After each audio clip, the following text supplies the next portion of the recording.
এই ভোটের ফলাফলে হ্যাঁটা বাস্তবায়িত হবে নাকি বিএনপি যে 2/3 মেজরিটি পেল তারা তাদের ইচ্ছা বাস্তবায়ন করবে? এবং রাষ্ট্রপতি যে অবৈধ আদেশটা দিলেন, রাষ্ট্রপতির বিরুদ্ধে একসময় অভিযোগ আসতে পারে যে আপনি কিভাবে একটা অবৈধ আদেশ দিলেন, আপনার তো এটা ক্ষমতা নাই। কিন্তু হ্যাভোট চায়, হ্যাভোটের তো কোনো মিনিং নাই। চাইছে সেটা হলো রাজনৈতিক কারণে। রাজনৈতিক কারণে অনেক কিছু, নির্বাচনের আগে অনেক কিছু হয়, ওগুলো হলো রাজনৈতিক বক্তব্য, রাজনীতির মারপ্যাচ। দেখুন, এইটা হ্যানা ভোট কোত্থেকে আসলো? এটা আসছে হলো প্রেসিডেন্সিয়াল অর্ডার, সংবিধান সংশোধন 2025। ওইটা ভিতরেই বলা হয়েছে যে হ্যানা ভোট হবে, অর্থাৎ জুলাই সনদের যে বিষয়গুলো আছে সেইটা জনগণের মতামত চাইবে। আমরা বিগিনিং থেকে বলে আসছি যে এই যে প্রেসিডেন্সিয়াল অর্ডার যেটা জারি করা হয়েছে, প্রেসিডেন্টের এইরকম কোনো অর্ডার জারি করার ক্ষমতা নাই। যখন সংবিধান থাকে তখন প্রেসিডেন্সিয়াল অর্ডার জারি করা যায় না। এটা একমাত্র সংবিধান যখন থাকে না তখনই এটা জারি করা যায়। আমাদের দেশে সংবিধান আছে, কাজে প্রেসিডেন্সিয়াল অর্ডারটা ইললিগাল। অর্থাৎ একটা ইললিগাল পেপারের ভিতরে যাই থাকবে সবগুলো ইললিগাল, এটার কোনো বৈধতা নাই। এখন বলতে পারেন যে ইললিগাল হইলে এত কাজগুলো অগ্রগতি কিভাবে হইলো, ভোট পর্যন্ত হয়ে গেল। হ্যাঁ, যারা ক্ষমতায় আছে তাদের বিজি প্রেস আছে, তাদের ইলেকশন কমিশনের নির্দেশনা দিতে পারে, তাদের যেহেতু তারা সিটে আছে, ক্ষমতায় আছে, অনেক কিছুই করতে পারে তারা, কিন্তু করলেও সবগুলো যে আইনগত হবে তা না। এখন প্রশ্ন হলো, এটি নিয়ে তো অলরেডি অনেক আলোচনা হয়ে গেছে যে এইটার কোনো আইনগত ভিত্তি নাই, এবং সেই কারণেই আপনি দেখবেন যে হ্যানা ভোটের প্রশ্নটা কিন্তু অনেক আগে থেকে বলা হয়েছিল যে এটা বেআইনি। এখন প্রশ্ন আসছে যে একটা ভোট হয়েছে, সেখানে অনেক ভোট হয়েছে, এখন এই ভোটের ফলাফলে হ্যাঁটা বাস্তবায়িত হবে নাকি বিএনপি যে 2/3 মেজরিটি পেল তারা তাদের ইচ্ছা বাস্তবায়ন করবে? এটা ভেরি সিম্পল। কারণ যেহেতু হ্যানা ভোটের মধ্যে আপনি কি বলতে পারবেন যে কোন কোন বিষয়ের উপরে আপনি হ্যাঁ দিচ্ছেন? কোন লোক যদি কোনো বাংলাদেশের নাগরিক বলতে পারে যে আমি এই বিষয়ের উপরে হ্যাঁ দিছি, কারণ ওইখানে তো কোনো কিছু ছিল না। কি কিসের উপরে হ্যাঁ আপনি তো জানেন না। ওখানে কি আপনার জমি নিয়ে যাওয়ার কোনো চুক্তি করা হলো কিনা এটাও তো আপনি জানেন না। 4টা পয়েন্ট দিয়ে বলা হয়েছে, এর সঙ্গে অনেকগুলো আছে, তো ওটা তো কেউ জানে না যে কি জিনিসটা। কাজে ওইটা একটা অপ্রাসঙ্গিক জিনিস, এবং অপ্রাসঙ্গিক জিনিস দেখেই ওইটাকে বিএনপি কোনো গুরুত্ব দেয় না। আর সবচেয়ে কথা হলো যে হ্যানা ভোট যা পড়ছে তার চেয়ে অনেক বেশি ভোট পড়ছে বিএনপি যে আপনার ম্যানিফেস্টো দিয়েছিল যে আমরা ক্ষমতায় গেলে এই জিনিস করব, সেইটার উপরেই জনগণ তাদেরকে ম্যান্ডেট দিয়েছে 2/3 মেজরিটি। কাজে এখন জনগণের ম্যান্ডেট যদি বলেন, সেখানে বিএনপির পক্ষে বেশি। অর্থাৎ বিএনপি সেইভাবে সরকার গঠন করার পরে সংবিধান পরিবর্তন করা বা জুলাই সনদের মধ্যে যেগুলো তারা এগ্রি করেছেন, তারা তো অনেক আগে 31 দফাও দিয়েছে অনেক কিছু, তো সবগুলোই তারা করবেন, এবং সেটা তো তারা অলরেডি ঘোষণা দিয়েছেন। কাজে এখানে বিতর্কের কিছু নাই। আর একটা বিষয় বলেছেন গতকালকের শপথ। দেখুন, এই শপথটা কোথেকে আসলো? ওইটাও কিন্তু একই জিনিস।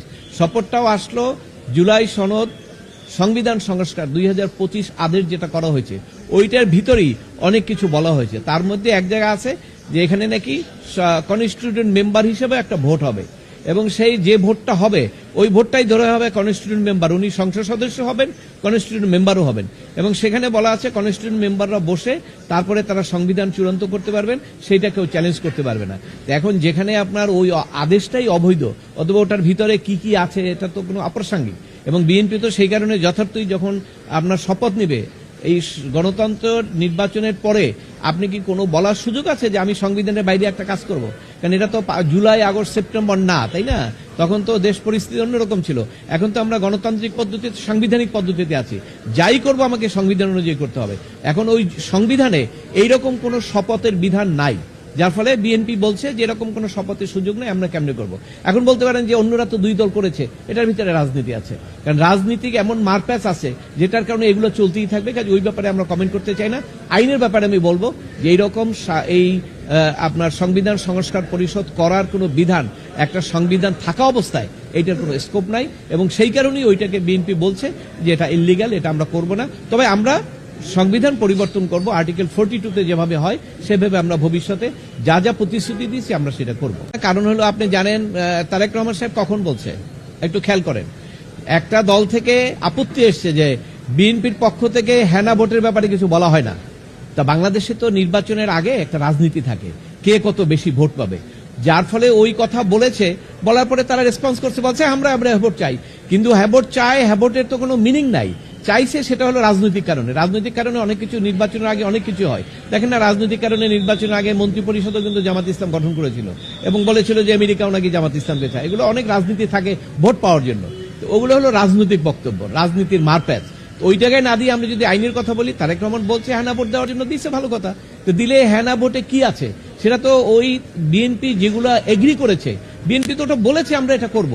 কিন্তু ওনারা বলছে যে এটা করার তো একটা পদ্ধতি আছে, কাজে পদ্ধতির বাইরে তো ওনারা যাবেন না, এবং সেই কারণেই ওই যে শপথের কথাটা এসছে ওটা পদ্ধতির বাইরে, সংবিধানের বাইরে, কাজে ওখানে ওইটা কোনো বলার কোনো সুযোগ নাই যে আমরা এটা করব।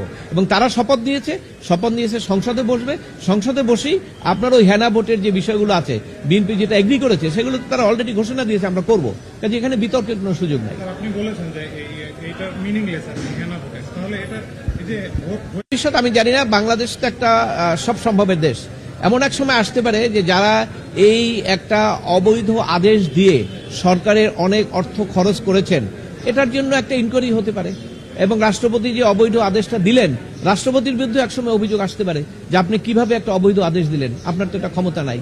অবশ্য তার ডিফেন্স থাকতে পারে, কারণ উনি তো রাবার স্ট্যাম্প রাষ্ট্রপতি এখন, তাই না, উনি তো আর নিজের ইচ্ছে কিছু করেন না।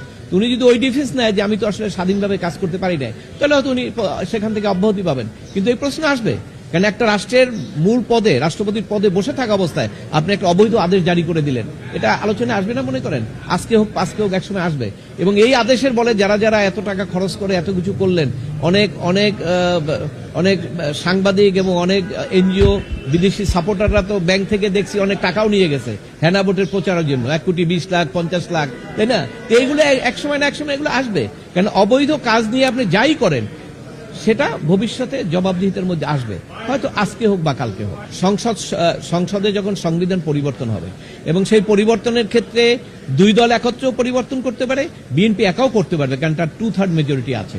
অর্থাৎ 2/3 মেজরিটি থাকা অবস্থায় ওনারা যা চাইবেন সেটাই আইন পরিবর্তন করতে পারবেন, সংবিধান পরিবর্তন করতে পারবেন, এবং পরিবর্তন করার পরে তখন ওই পরিবর্তিত সংবিধানটি হবে আমাদের সংবিধান। কিন্তু এখন পর্যন্ত আমাদের কাছে যেটা আছে এটি আমাদের সংবিধান। এই জন্য ওখানে ধরেন জামাতে ইসলাম তো এখন বিরোধী দল, তা বিরোধী দল এবং সরকারি দল এটা তো একটা প্রতিদ্বন্দ্বিতা থাকবে এবং একটা রাজনৈতিক মারপ্যাচ থাকবে। অতএব এটা আপনি দেখবেন প্রতিনিয়ত হবে, যেমন তারা বলছে যে আমরা প্রথম যাবই না সংসদ সদস্য হিসেবে শপথ দিতে, তোমরা কেন ওইটা নিলে না, কিন্তু আলটিমেটলি দেখছে তারা পরে যদি ওটা না নেয় তো সংসদ থেকে তারা আউট হয়ে যাবে, কারণ তো সংসদে তারা থাকছেন না, কাজে জোর করে তো আপনি সংসদে ঢুকতে পারবেন না, পারবেন? সেইটা তো আর এখন নাই পরিস্থিতি, কারণ আমরা তো সাংবিধানিক পদ্ধতিতে চলে আসছি। কাজে সেই ক্ষেত্রে রাজনৈতিক কারণে বিএনপি, এনসিপি, জামাত তারা অনেক কিছু বলবেন, কিন্তু আলটিমেট কথাটা হলো যে তাদেরকেও মানতে হবে যে হ্যাঁ পরিবর্তনের কারণে মানুষ অনেক কিছু চেয়েছে, এবং এই যে 2 টার্মের বেশি প্রধানমন্ত্রী থাকবে না, ডেপুটি স্পিকার হবে বিরোধী দল থেকে, অনেকগুলো ভালো জিনিস আছে, এটা হোক, এটাও কিন্তু আমরা চাই, সবাই চাই, কিন্তু এটা অবৈধভাবে না। অবৈধভাবে হলে সেটার কোনো মূল্য থাকবে না, এবং বিএনপি বলছে এটা বৈধভাবেই তারা করবে, কাজে আমাদের এটা ওয়েট করতে হবে যে বিএনপি কি করে সেটা পর্যন্ত।